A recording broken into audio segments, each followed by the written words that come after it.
When you think about life on low income, what comes to mind? Do you think of men or women, or families with children? Do you think of work ethic and perseverance? Do you think it's about getting and keeping a job? This video will reveal the ideas of professionals, policy experts, and advocates, as well as everyday citizens in our area regarding poverty. And we all know the stereotypes.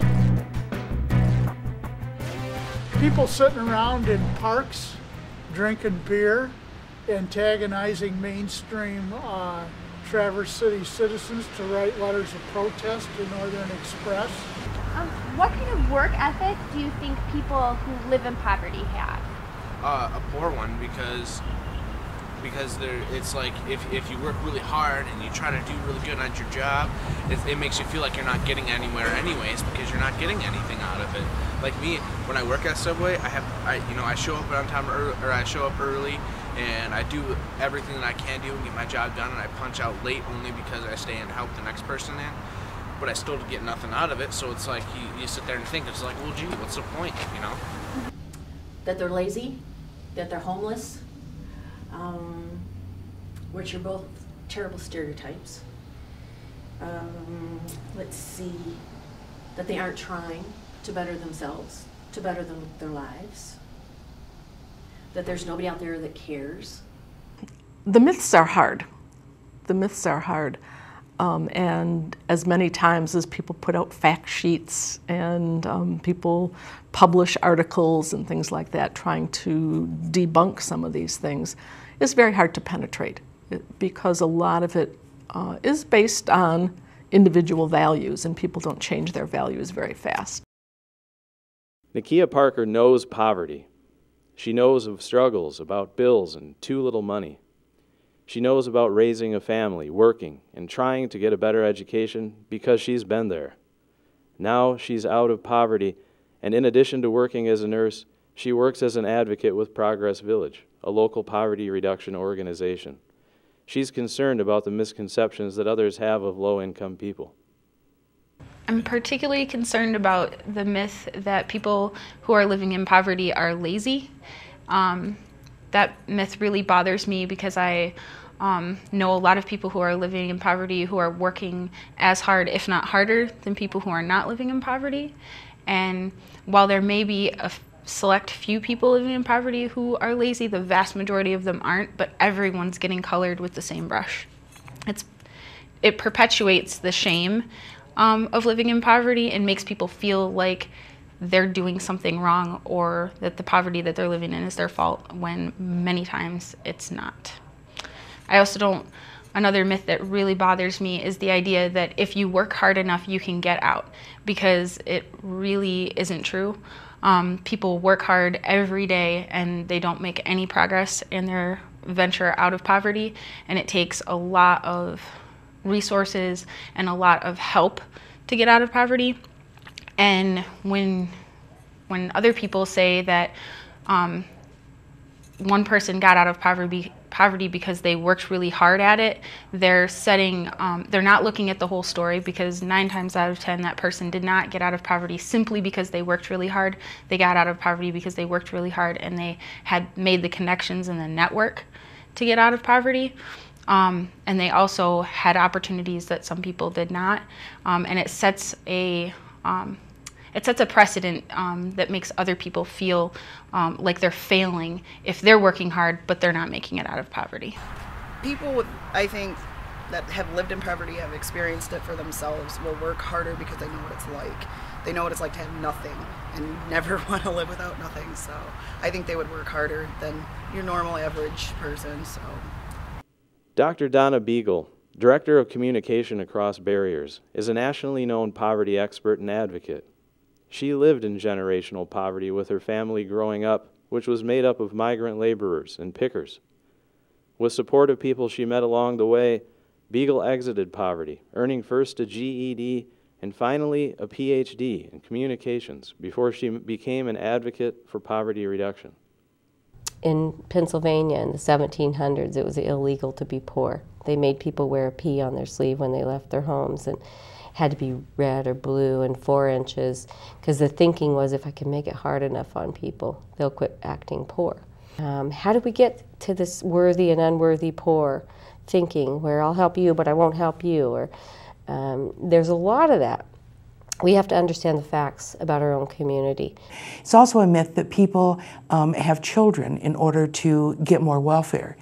If somebody has a baby in the state of Michigan, they get $60 more in cash assistance than they would before they had that baby. Nobody can live on that. It's not an amount of money. And then people say there's a myth that they don't know how to handle their money. When you have a family of 4, and you are given $400 and some a month to live on for heat, utilities, housing, some of your food, you also get food assistance, clothing for your children, and all other expenses. It isn't about money management, it's about not having enough money. The standards for how much people can get on assistance was based on a formula that was developed in 1964. And that formula has never changed. 20 years ago, people were getting the same amount of money on public assistance than they are today. It's not enough money to live on. When I was 26, I went back to school to get my GED, and I was sanctioned for going to school by welfare. I was getting $408 a month on welfare, had 2 kids, and they cut my check to $258 because you're not allowed to go to school or training and receive your welfare check in all but 5 states. And we know that even 1 year of college, even 1 year, will increase earning potential, even in an economy like today.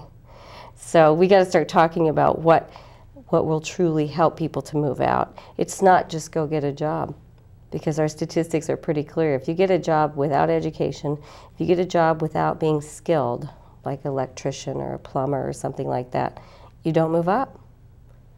So our colleges have to step up, and they really have, honestly. The community colleges around this nation, they are more ready, I'd say, for folks who have struggles with literacy, struggles with math, or struggles with whatever, learning challenges. They're really starting to build in the capacity to address some of those issues. When I worked in the Department of Social Services, I was always there at the appropriations committees in the legislature when they were making their budget decisions, about how much they're going to put into this program and that program. And here's how it works. They start at 8 o'clock in the morning, and they do absolutely every boring account that they can think of all day long. Every little department, they decide how much money that they can have for supplies and contracts and pencils. They decide how many FTE equivalents of staff they're allowed to have. And gradually the crowd slips away. And it's somewhere between midnight and 2 a.m. when the real deals get cut. And so the question is, who's there? And it certainly isn't the Welfare Rights Organization. If they're lucky, they can scrabble enough money together to get a bus to come and rally around for an hour or 2, and they got to be home for the kids when they get out of school. But the people who are there in the wee small hours, the landlords have a state association, the utility companies are there for sure, and they make sure that they get what they need. This is what we need the rent allowance to be, or we're going to shut down low-income housing. You don't want utilities shut off in the winter, neither do we. Here's all you have to do. Just agree to, we'll send you our billing tape, and you send us your client match, and you just agree to pay 100% of the bill, and we'll be fine. So welfare, the way we think of it, is really in error. Welfare is bad debt protection for people who do business with the poor. Well, I think there's a stereotype that they're dirty, they're uneducated, that they are lacking in social skills, and I think there's stereotypes that are wrong. I think that anyone can overcome any obstacle with the proper motivation and given the chance, they can do anything. Well, I graduated from North Central Michigan College in the 70s, and economy was much better than it is now, but it was still, at that time in the late 70s, it was a little iffy and kind of hard to find a job coming out of college. I graduated with a business administrative degree. And so I took on that secretarial job. I worked in and out of factories until then, and worked my way up the ladder. I hired in something like $6.50 an hour there, which back then wasn't bad wages, but nowadays it's kind of minimal. And I worked there for 23 years, and I worked my way up the ladder. I was, by the time I left there, I was operations manager of a factory making cutting tools. And I learned the industry very well. And the owner was getting ready to retire, semi-retire, and he wanted to sell it, but he much rather would have sold it to a man, believe it or not. And so I chose to leave, and I bought a competitive business nearby where I worked there for 6 years. I bought into the business. I owned only the stock.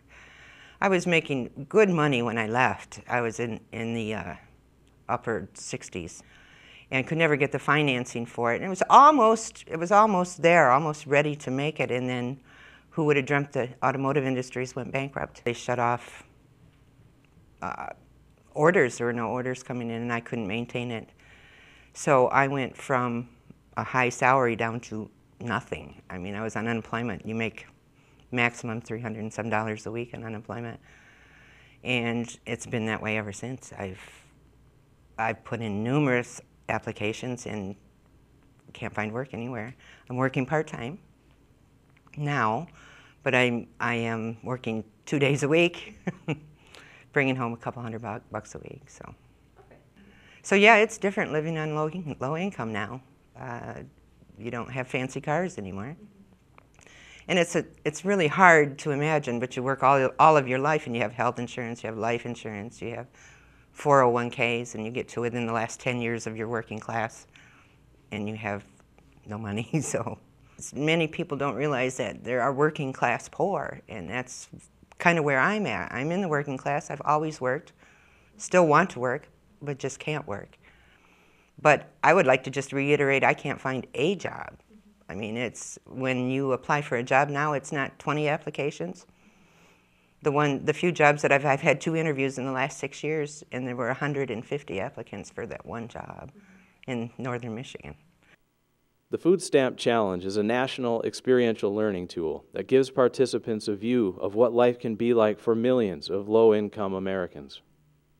Most participants take the challenge for 1 week, living on the average daily food stamp benefit about $4 per person per day. Our participants found they had to make difficult food shopping choices and often realized how difficult it is to avoid hunger, afford nutritious foods, and stay healthy. We did it, I don't know, 2 weeks ago. Did Food Stamp Challenge and lived off $30 for 7 days, because that's what that's their budget on food stamps. So we challenged ourselves to see if we could do it. We completed the week, but by the end of the week, we were pretty sad and depressed, and yeah, it was definitely mutual for sure. Then yeah, so basically, the day we went grocery shopping, we just had to, that was the only day we could, and we couldn't, we bought food that day, and we can only stick to that food, obviously. So yeah, we just got sick of the food basically, and yeah, it was. When we walked into the grocery store, we knew it was just $30. So I went around every single aisle, pretty much checking the prices. I've never had to check prices on groceries before. I've never done that, so just that alone was hard. I went into the clearance aisle that they had, and that's where I had found the pasta, noodles, and jelly. They were old but not expired, would have been expired soon. So I got a good deal on that. And also the box of cereal, usually I think it's like $3 or $4, but I got that one for $1.39 or something like that. Grocery shopping can be easy because you just go buy what you normally buy, and it takes you 15 minutes to, like an hour. But so with this, you have to actually look for the cheapest foods, look for the, I guess when they're usually cheaper, sometimes they're not even healthy, which is also a horrible thing. But I mean, I guess that was the biggest challenge, was just kind of like finding out what I want. I had to map out the whole week with what I bought, so that was just, the selection, I guess, was the hardest part. Somebody's never been hungry. By the time their subconscious registers there's food, I could load 3 plates. I'm socialized in a context that teaches me that behavior. We look at those people, and it creates a us, them. It's almost like we believe people in poverty aren't part of the human species. We're the same people. We're just fighting different issues. The world looks very different when you don't have. People that are living in poverty struggle every day. They don't know where they're going to stay. They don't know how they're going to pay for their bills. They don't know how they're going to pay for their gas to get to work if they have a job. I believe that there's a segregation issue. And what I mean by that is I firmly believe that this is a civil rights situation. And when we talk about poverty and we talk about what different resources are available, or how is it different moving out, the truth is that it really isn't. That we're all humans and we're all trying to get by. The real challenge comes from the segregation. And what I mean by that is how other people perceive your situation. So they may perceive that because you're low income, that your ability to do the job is less. Or because you're low income, you'll accept a lower pay. So it really is that soft segregation that I think that we really have, or that soft prejudice that we really need to be aware of. And that would be my final point in this, is that, if we just think about that what happens to our neighbor is something that can happen to us, we will treat one another differently. And the civility and the respect, if it's there, we'll move ahead together. If we don't move ahead together, we will falter together as well. I just think that everyone plays a role in helping families move out of poverty. There's a lot of different types of poverty, and there's a lot of different people in poverty. The first step is reducing or eliminating the shame of living in poverty so that people feel empowered to move themselves out of poverty and to help in that process.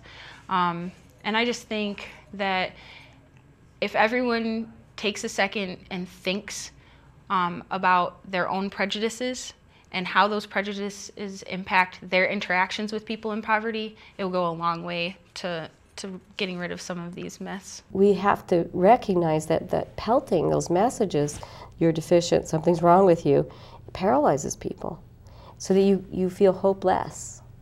And truly hope is the wings for grabbing opportunity.